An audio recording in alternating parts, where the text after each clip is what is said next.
going along with God, like not feeling alone, there would be times in my mission when I would like he was just really merciful to me.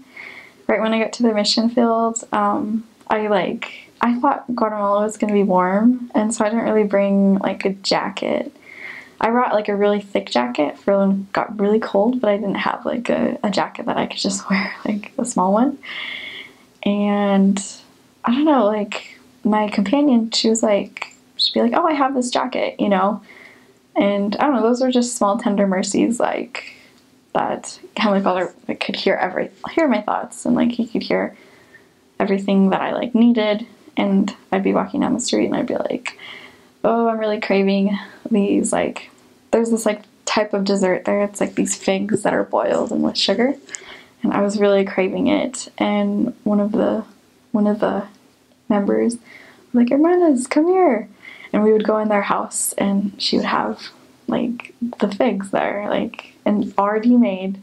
And we would just sit there and eat, and I would be so grateful. And like, or like I would really be craving pizza, and then like our mission leader, he would invite us over for pizza. And so, I don't know, I just felt super, like, I felt like the power of prayer was really real, like more real than I've ever felt it than it was down in Guatemala. And I know one time we prayed for like we had a goal to like find 3 people this month who would like want to like hear the gospel and want to come to church and want to be baptized and everything. 3 people. And that next morning, one of the members came to knock on our door. It was so funny. She was like, we lived on the 2nd floor, and so you couldn't really knock on our door. Like, nobody could really visit us because like there was a garage that was like the bottom floor, and it was like locked, so you couldn't really get to our door, which is kind of farther back.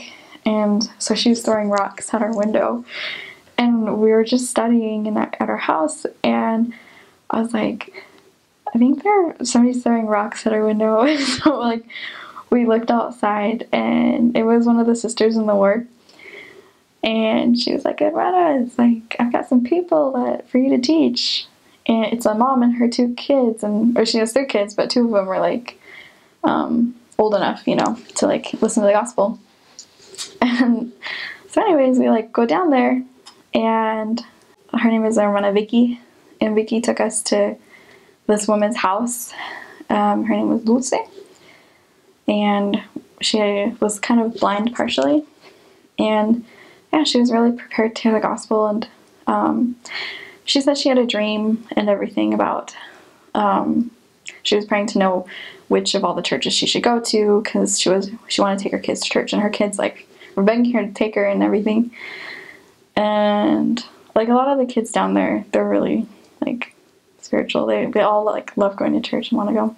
She was looking for the Catholic church, and she couldn't find it. She was looking for the evangelical church. She couldn't find it. She was looking for like all these churches, and she couldn't find it. And then finally, like the LDS church was there, and it was there. And like she went up to the doors, and like she felt someone push her in, and I don't know, she was like in white. She could see the baptismal font. And so I was like, wow, like that person was really prepared. And like a lot of people in Latin America, that's how they are. They're like really spiritual. Like they have dreams a lot about things, and like they have a lot of faith. And so anyways, we were able to teach her and help her be baptized. So that was a cool answer to a prayer.